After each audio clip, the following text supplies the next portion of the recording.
So this is lab 2 on the motion of falling objects. Goal of this lab is to take an object, drop from rest, grab the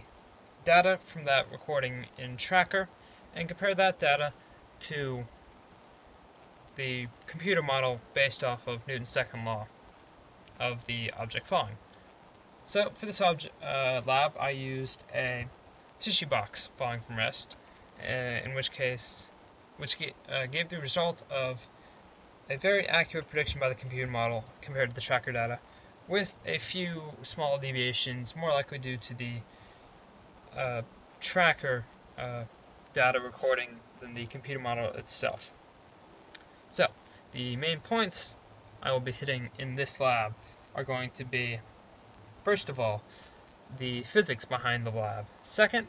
the computer model and its comparison to the actual data, and third, a couple of important questions to address at the end. So, for our physics, we start with our fundamental principle, or Newton's second law, which can be written as F equals ma, or more helpful for this lab, the final velocity is equal to the initial velocity plus the net force over the mass times the change in time, where the change in time is small in comparison to the time the force is acting on the object. So, in this case, we have our system as the tissue box that I'm dropping from rest, and we have our two key forces composing the net force, those being the force of gravity and the drag force, the force gravity force bringing the object down, and the force of drag resisting that and trying to slow it down. So we can, from this, construct our computer model, which gives us this main loop. So while our time variable t is less than 5.666, which is our final time from tracker, we have the weight force set as the negative gravitational constant g, which in this case is the value of gravity on Earth's surface at 9.81 meters per second squared, times the mass of the ball, which in this case represents our system or our tissue box, times j hat, which is a simple unit vector in the y direction because our object is moving in the y direction. So therefore our drag force is the y component of the ball's velocity squared, which is of course the entire ball's velocity, times b, which is our proportionality constant for the magnitude of the drag force, which was determined such that the final position in tracker would be equal to the final position of the computer model, because that's just the best way to get an estimate of the proportionality constant. So therefore our net force is the sum of those two forces, and then we can use Newton's second law to predict the velocity for each iteration of the loop, then predict our position given that velocity, and we advance t, advancing to the next iteration of the loop to give us our final program, which looks like this. We also have arrows representing the force of gravity and the force of drag, force of gravity being much greater, the force of drag growing over time because the velocity is increasing, of course.